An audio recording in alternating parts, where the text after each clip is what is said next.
Hello नमस्कार दोस्तों। आज हम एक नया टॉपिक ले रहे हैं, राजस्थानी चित्रकला। और राजस्थान में चित्रकला के विकास, राजस्थान के शासकों का योगदान और आगे की चीज़ें हम इसमें पढ़ेंगे इस क्लास के अंदर। इस क्लास में हम सबसे पहले एक नॉर्मल जो डिटेल होती है वो आपको दी जाएगी। उसके बाद राजस्थान में कौन कौन सी शैलियाँ प्रसिद्ध है, उनमें कौन कौन से स्कूल हैं, उपशैलियाँ कौन कौन सी है, और इनके बारे में एक डिटेल अध्ययन करने वाले हैं। तो आज की हम क्लास में जब आगे बढ़ेंगे तो उसमें हम मेवाड़ शैली और मारवाड़ शैली तक ही चलेंगे, क्योंकि अगर बाकी की शैलियों को भी साथ में लेंगे तो वीडियो बहुत बड़ा हो जाएगा। तो चलें शुरू करते हैं। तो राजस्थानी चित्रकला। अब राजस्थान में बात करने से पहले एक कॉमन चीज़ ध्यान रखनी है कि भारत में चित्रकला का पितामह किसे कहा जाता है। तो वो कहा जाता है राजा रवि वर्मा को, जिनका संबंध कहाँ से था? केरल था। और इन्होंने ही सबसे पहले भारत माता का चित्र बनाया था। अगले प्रश्न की ओर चलते हैं। राजस्थानी चित्रकला का स्वर्णकाल किस शताब्दी को कहा जाता है? ध्यान रखिएगा, आजकल एग्जाम में ऐसे ही प्रश्न पूछे जाते हैं कि कौन सी शताब्दी को राजस्थानी चित्रकला का स्वर्णकाल कहा जाता है। तो वह थी 17वीं और 18वीं शताब्दी। अगला क्या डिटेल है? तो वह पूछ रहा है कि राजस्थानी चित्रकला का सर्वप्रथम वैज्ञानिक विभाजन किसके द्वारा किया गया था? वैज्ञानिक विभाजन किया गया था राजस्थानी चित्रकला का आनंद कुमार स्वामी के द्वारा। और किस में किया गया था? तो उनकी पुस्तक राजपूत पेंटिंग्स में किया गया था। आगे देखते हैं। राजस्थानी चित्रकला के आधुनिक जनक किसे कहते हैं? तो आधुनिक जनक कहा जाता है कुंदनलाल मिस्त्री को।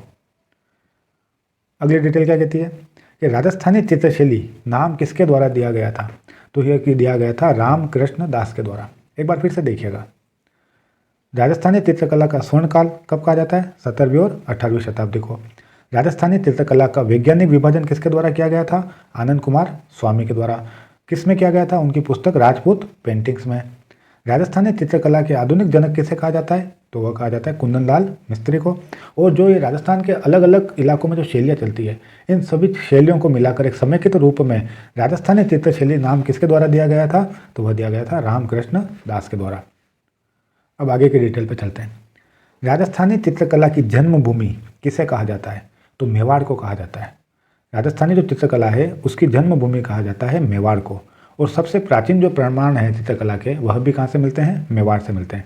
और इसका पता कैसे लगा है? तो इसका पता लगा है श्रावक प्रतिक्रमण सूत्र चूर्णी के द्वारा। यह एक प्राचीनतम चित्रित ग्रंथ है। क्या नाम है इसका? श्रावक प्रतिक्रमण सूत्र चूर्णी। और यह किसके द्वारा बनाया गया था? तो यह बनाया गया था कमल चंद्र के द्वारा। एक चित्रित ग्रंथ बनाया गया था जिसके अंदर किताबों के अंदर कुछ लिखावट भी होती थी, भाषा का प्रयोग भी होता था और साथ में चित्रों का प्रयोग भी होता था। और ये किसके काल में बनाया गया था? तेज सिंह के काल में। अभी लोकल एग्जाम के अंदर ये क्वेश्चन आया था कि श्रावक प्रतिक्रमण सूत्र चूर्णी को किसके द्वारा निर्मित किया गया? तो कमल चंद्र के द्वारा किया गया। और काल किसका था? तो मेवाड़ महाराणा तेज सिंह के काल में बनाया गया था। अब थोड़ी बहुत डिटेल और देख लेते हैं, उसके बाद अपने मेन टॉपिक पे आते हैं। क्या कह रहा है? राजस्थान चित्रकला के जो संग्रहालय हैं वो कहाँ कहाँ हैं? तो कुछ इंपॉर्टेंट टॉपिक लिए मैंने। जैसे पोथी खाना कहाँ है? तो वह है जयपुर में। पुस्तक प्रकाश, मान पुस्तक प्रकाश और चितेरा, ये कहाँ पर है? ये तीनों हैं जोधपुर में। और टखमन 28, विशेष रूप से ध्यान रखिएगा, टखमन 28 कहाँ पर है? तो यह उदयपुर में है। और पश्चिमी सांस्कृतिक केंद्र भी कहाँ पर है? तो यह भी उदयपुर में है। ये चित्रकला से संबंधित संग्रहालय थे। पोथी खाना जयपुर, पुस्तक प्रकाश, मान पुस्तक प्रकाश, चितेरा ये जोधपुर, टखमन 28 पश्चिमी सांस्कृतिक केंद्र कहाँ है? तो यह है उदयपुर में। अब हम मेन टॉपिक पर आते हैं कि राजस्थानी जो चित्रकला है इनको कितनी शैलियों में बांटा गया? तो इनको 4 शैलियों में बांटा गया। मेवाड़ शैली, मारवाड़ शैली, हाड़ौती शैली और ढूंढार शैली। हाँ, कौन कौन सी शैलियाँ थी? मेवाड़ शैली, मारवाड़ शैली, हाड़ौती शैली और ढूंढार शैली। अब यहाँ पे प्रश्न बनने की संभावना इनकी उप शैलियों से होती है। निम्न में से पूछ लेगा कि निम्न में से मेवाड़ की शैली नहीं है, जिसमें आपको ऑप्शन दे देगा चावड़, उदयपुर, नाथद्वारा और बीकानेर, या चावड़, उदयपुर, नाथद्वारा और बूंदी, है ना। तो इस टाइप के क्वेश्चन पूछे जाते हैं। कितनी बार मिलान का क्वेश्चन आ जाता है कि कौन सी उपशैली किस शैली से संबंधित है। तो इस पर देखते हैं कि मेवाड़ जो शैली है उसकी उपशैलियाँ कौन कौन सी है। तो चावड़ है, उदयपुर है, नाथद्वारा है और देवगढ़ है। मेवाड़ शैली की उपशैली कौन सी है? चावड़, उदयपुर, नाथद्वारा और देवगढ़, ये सब मेवाड़ में ही आते हैं, तो ज़्यादा इसमें दिमाग लगाने की आवश्यकता नहीं होगी। अब मारवाड़ उपशैली की बात करते हैं तो जोधपुर, बीकानेर, जैसलमेर, नागौर, है ना। अब बहुत से जो स्टूडेंट होते हैं उनको कन्फ्यूजन होता है किशनगढ़ और पाली में, किशनगढ़ और पाली में, क्योंकि किशनगढ़ हमारा अजमेर में है, पाली राजसमंद के साथ सीमा बनाता है। तो ये ध्यान रखना, यह भी मारवाड़ की उपशैली है। तो मारवाड़ की उपशैलियाँ कौन सी है? जोधपुर, बीकानेर, किशनगढ़, नागौर, जैसलमेर और पाली।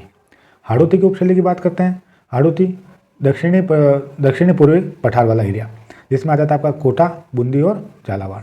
और ढूंढार जो आती है, यह आपके जयपुर और जयपुर के आसपास के जो एरिया है उनको मिला के उनकी शैलियों को शामिल करती है। तो जैसे आमेर, जयपुर, शेखावटी, अलवर और उनियारा शैली। तो आपको ढूंढार की जो उपशैली है उनके बारे में तो कंटेस्ट ध्यान रखना है, ये कौन कौन सी शैलियाँ हैं जो ढूंढार की में आती है। तो उसमें आती है आमेर, जयपुर, शेखावटी, अलवर और उनियारा, जयपुर और जयपुर के आसपास के क्षेत्र। तो हम बात करते हैं आगे मेवाड़ शैली के बारे में। अब मेवाड़ शैली में कौन कौन सी आती है ज़रा बताइए। तो मेवाड़ में एक तो आ जाएगी आपके पास उदयपुर, एक आ जाएगी आपके पास चावंड, एक आपके पास आ जाएगी नाथद्वारा और एक आ जाएगी देवगढ़, है ना। तो मैंने आज की जो टॉपिक है इसके अंदर इनसे संबंधित जो भी महत्वपूर्ण प्रश्न बन सकते हैं उन्हीं को इसके अंदर शामिल किया है ना। तो आप कहोगे सर ये चीज़ इसमें नहीं है, तो मुझे जो इंपॉर्टेंट लगा, जो एग्जाम के लिए मुझे लगता है कि ये प्रश्न पूछा जा सकता है, तो वह मैंने इसमें शामिल किया। तो मेवाड़ शैली के बारे में बात करते हैं। अब जो मेवाड़ शैली है, अब हो सकता है एग्जाम के अंदर इसमें मेवाड़ स्कूल भी आ जाए, तो वहाँ पर कंफ्यूज नहीं होना है। तो मेवाड़ की बात करते हैं। तो मेवाड़ शैली सबसे प्राचीन और सबसे प्रमुख केंद्र रही थी। मेवाड़ जो शैली थी वह राजस्थान की सबसे प्राचीन और सबसे प्रमुख केंद्र रही थी।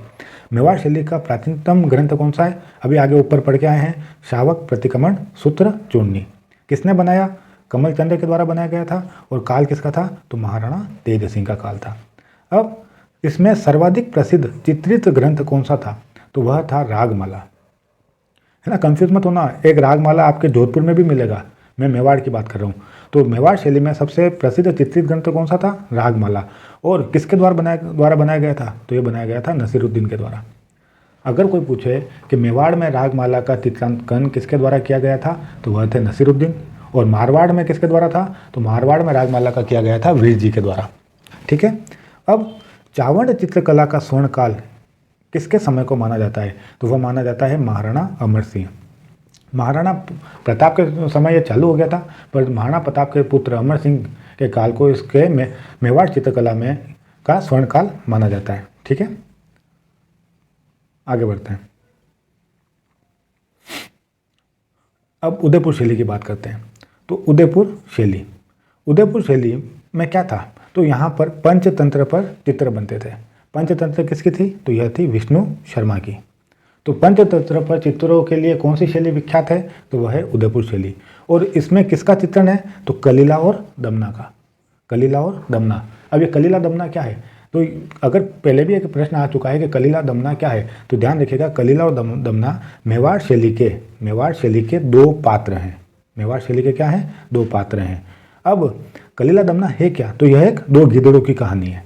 दो गीदड़ होते हैं, उनकी कहानी के वर्णन करता है। दूसरी चीज़ इसमें क्या इंपॉर्टेंट है कि उदयपुर चित्रशैली का स्वर्णकाल किसके काल को माना जाता है? तो जगत सिंह प्रथम के काल को उदयपुर चित्रकला शैली का स्वर्णकाल माना जाता है। जगत सिंह प्रथम, है ना। अभी हम ऊपर पढ़ गए चावंड चित्रशैली का स्वर्णकाल, तो किसके काल को था? तो वह थे अमर सिंह के काल। जबकि जगत सिंह प्रथम का काल स्वर्णकाल माना जाता है उदयपुर चित्रशैली में। और जगत सिंह जी ने क्या बनवाया था? एक चित्तरों की ओवरी बनी थी, चित्तरों की ओवरी, और जिसका दूसरा नाम क्या था? तस्वीरारों कारखानों। अब हम उदयपुर के जो चित्रकार हैं, जो महत्वपूर्ण चित्रकार हैं, उनके नाम देख लेते हैं। तो उन चित्रकारों में नाम है साहिबदीन, मनोहर, कृपाराम और गंगाराम। तो दो नामों में तो आपको राम के नाम से ही पता लग जाएगा, है ना। एक है साहिबदीन, एक है मनोहर, कृपाराम और गंगाराम। तो इसको आप कोई भी ट्रिक बना के याद कर सकते हैं। अब आगे देखते हैं नाथद्वारा शैली। और नाथद्वारा शैली में पढ़ने से पहले आपको थोड़ा सा दिमाग लगाइए कि नाथद्वारा का जो नाम है वह भी श्रीनाथ जी के नाम पे पड़ा है। और हमारे जो श्रीनाथ जी हैं वह कृष्ण भगवान के रूप में पूजा की जाती है उनकी। तो यहाँ पे जो चित्रकला का जो केंद्र होगा वह किसके ऊपर होगा? तो वह होगा भगवान श्री कृष्ण की लीलाओं के ऊपर होगा और श्रीनाथ जी के ऊपर होगा। और नाथद्वारा शैली की पहचान क्या है? तो वह है पिछवाई कला, है ना। जहाँ पर भगवान की मूर्ति के पीछे जो कपड़ों पर जो चित्रांकन किया जाता है उसे पिछवाई कला कहते हैं। तो ध्यान रखिएगा कि पिछवाई कला कहाँ की प्रसिद्ध है? तो वह है नाथद्वारा शैली की। अब नाथद्वारा में वल्लभ संप्रदाय की प्रधान पीठ है, तो इस पर भी यहाँ पर चित्रांकन हुआ है। नाथद्वारा शैली में श्रीनाथ जी कहाँ से आए? ब्रज से नाथद्वारा है, तो यहाँ पर उदयपुर शैली और ब्रज शैली दोनों का प्रभाव पड़ता है। ठीक है। अब यहाँ पे प्रमुख चित्रकार कौन कौन से थे? तो दो नाम तो मोस्ट इंपॉर्टेंट है जो आपको याद रखना ही है। एक है कमला और एक है इलायची, है ना। कमला और इलायची का संबंध किस स्कूल से है, तो यह है मेवाड़ स्कूल से। और मेवाड़ के अंदर कहाँ से है, तो नाथद्वारा चित्रशैली से है कमला और इलायची। इनके अलावा कौन है, घासीराम और हीरालाल, है ना। अभी सेकंड ग्रेड में पूछा था कि कमला और इलायची का संबंध किससे है, तो नाथद्वारा चित्रशैली से। आगे बात करते हैं देवगढ़ की चित्रशैली।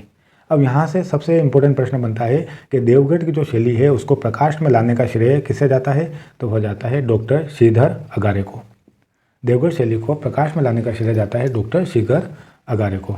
अब इसमें और क्या खास था, तो इसमें था हरे और पीले रंगों की प्रधानता। और यहाँ पर प्रमुख चित्रकार कौन थे, तो वह थे चोखा और वेदनाथ, है ना। देवगढ़ शैली की बात करते हैं। आगे चलते हैं चावड़ शैली की। तो चावड़ शैली का प्रारंभ कब हुआ था, तो महाराणा प्रताप के काल में ही प्रारंभ हो गया था। पर चावड़ शैली का स्वर्णकाल माना जाता है राणा अमर सिंह का काल, महाराणा राणा के पुत्र, इनके काल को चावड़ उपशैली का स्वर्णकाल कहा जाता है।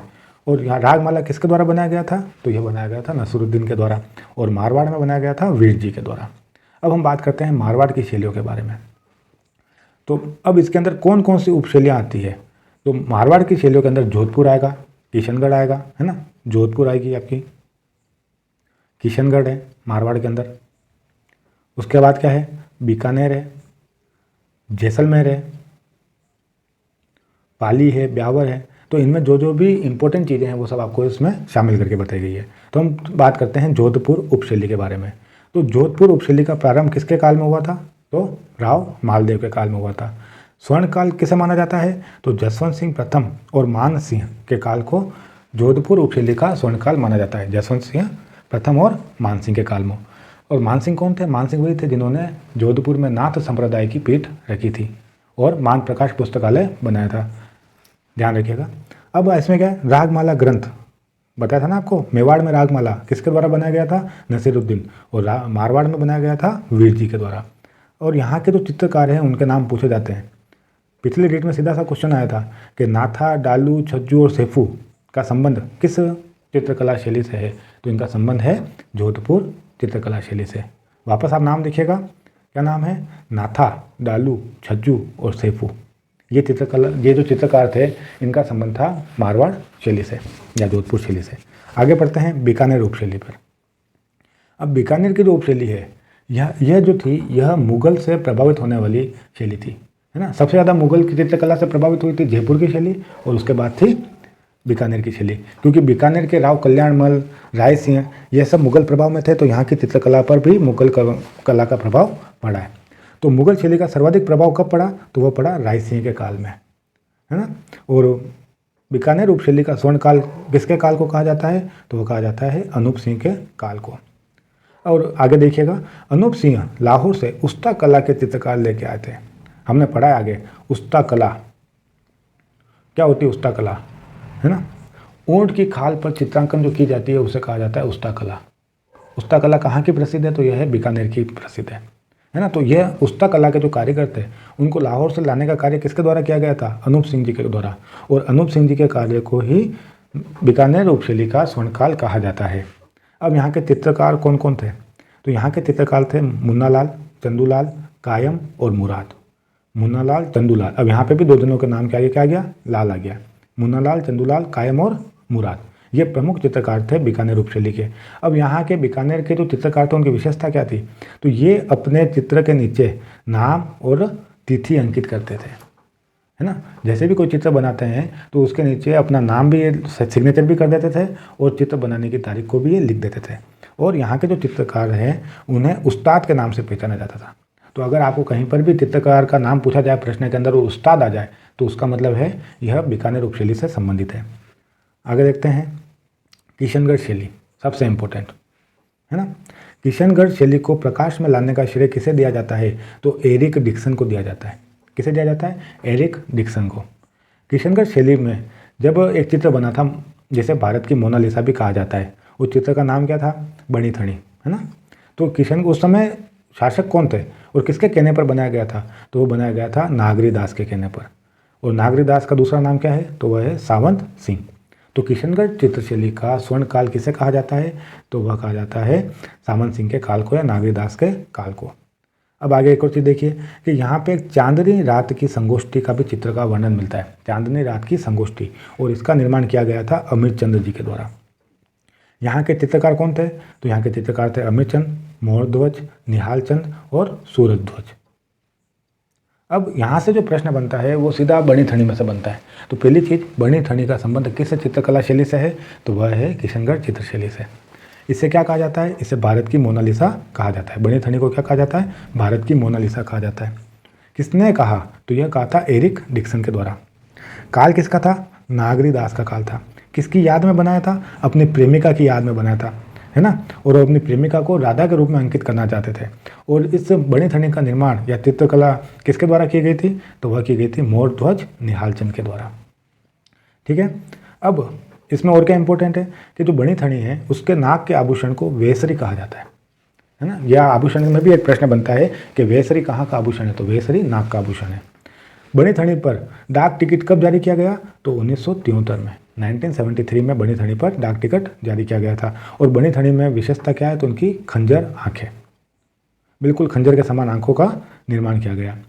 फिर वर्तमान में बनी थनी कहाँ पर है? तो यह है किशनगढ़ संग्रहालय में। और इसकी एक जो कॉपी है वो अल्बर्ट हॉल पेरिस में रखी हुई है बनी थनी की। तो बनी थनी के बारे में क्या क्या इंपॉर्टेंट है? भारत की मोनालिसा किसने कहा? तो एरिक डिक्सन ने कहा था। काल किसका था? नागरी दास का काल था। निर्माण किसके द्वारा किया गया या चित्रकारी किसके द्वारा की गई थी? तो मयूरध्वज निहाल के द्वारा, निहाल चंद्र के द्वारा, है ना। वर्तमान में कहाँ है? तो किशनगढ़ संग्रहालय में है। और इस पर डाक टिकट कब जारी हुआ? तो 1973 में हुआ था। फिर आगे बात करते हैं जैसलमेर की उपशैली के बारे में। तो जैसलमेर उपशैली के बारे में देखिएगा कि जयपुर उपशैली, बीकानेर उपशैली पर तो मुगल प्रभाव पड़ा था। कहीं उपशैली पर मेवाड़ का मारवाड़ पर इफेक्ट पड़ा, मारवाड़ का मेवाड़ पर इफेक्ट पड़ा। पर जैसलमेर जो ऐसी शैली थी इस पर किसी अन्य शैली का प्रभाव नहीं पड़ा। जैसलमेर शैली पर किसी भी दूसरी शैली का प्रभाव नहीं पड़ा। दूसरी बात, यहाँ पर का प्रमुख चित्र है मूमल, है ना। मूमल कहाँ का चित्र है? तो यह जैसलमेर शैली का है। अब मूमल क्या है? तो मूमल जो है इस चित्रकला में मूमल और महेंद्र की प्रेम कहानी का वर्णन मिलता है। मूमल कहाँ की राजकुमारी थी? तो यह थी लोद्रवा की राजकुमारी। और महेंद्र जो थे वह अमरकोट के राजा थे। तो इनकी प्रेम कहानी पर चित्र बना हुआ है जिसका नाम है मूमल। और यह किस चित्रकला से संबंधित है? तो यह है जैसलमेर चित्रकला से। फिर बात करते हैं नागौर चित्रकला शैली के बारे में। तो नागौर चित्रकला शैली किस लिए प्रसिद्ध थी? तो यह थी भित्ति चित्रण के लिए, है ना। जब हम आगे पढ़ेंगे तो शेखावटी जो चित्रकला है वह भी भित्ति चित्रों के लिए प्रसिद्ध है, पर नागौर में भी भित्ति चित्रण के लिए प्रसिद्ध थी। दूसरी चीज़, यहाँ पर बुझे रंगों का प्रयोग किया गया था। तो अगर प्रश्न आता है कि बुझे हुए रंगों का प्रयोग किस शैली में हुआ था? तो वह है नागौर शैली में। तीसरा, नागौर के बादल महल में महिलाओं के पंख लगे चित्र बने हुए हैं।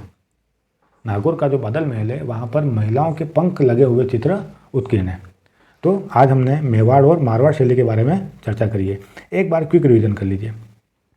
तो राजस्थान चित्रकला स्वर्णकाल किसको कहा जाता है? तो 17वीं और 18वीं शताब्दी को कहा जाता है। राजस्थानी चित्रकला का वैज्ञानिक विभाजन आनंद कुमार स्वामी के द्वारा। किसमें? राजपूत पेंटिंग। राजस्थानी चित्रकला के आधुनिक जनक कौन है? कुंदनलाल मिस्त्री। नाम किसने दिया? नाम दिया था रामकृष्ण दास ने। सबसे प्राचीनतम कौन सी है? तो वह मेवाड़ में हुआ था चित्रकला का काम। मेवाड़ में सबसे प्राचीनतम ग्रंथ कौन सा है? चित्रित ग्रंथ, वह है श्रावक प्रतिक्रमण सूत्र चूर्णी। किसके द्वारा बनाया गया था? कमलचंद काल तेज सिंह का, है ना। पोतीखाना कहाँ है? तो वह है जयपुर में। और टखमन 28 उदयपुर में, ध्यान रखिएगा। फिर कितनी शैलियाँ हैं? तो 4 उप शैलियाँ, है ना। राजस्थान में कितनी शैलियाँ? 4, मेवाड़, मारवाड़, हाड़ौती और ढूंढार। उप शैलियाँ तो मेवाड़ की भी अलग है। कौन कौन सी है? तो वह है चावंड, उदयपुर, नाथद्वारा, देवगढ़। मारवाड़ में जोधपुर, बीकानेर, किशनगढ़, नागौर, जैसलमेर और पाली। हाड़ौती में कोटा, बूंदी और झालावाड़, है ना, दक्षिणी पूर्वी एरिया। और ढूंढार में जयपुर के आसपास। तो आमेर आ गया, जयपुर आ गया, शेखावटी, है ना, अलवर और उनियारा। मेवाड़ शैली प्रमुख केंद्र, प्राचीनतम केंद्र। हमने बात कर ली थी श्रावक प्रतिक्रमण सूत्र चूर्णी के बारे में। आगे देखते हैं, रागमाला किसने बनाया मेवाड़ में? नसीरुद्दीन ने बनाया था। महाराणा अमर सिंह का काल चावंड चित्रकला का स्वर्णकाल, है ना, चावंड चित्रकला का स्वर्णकाल।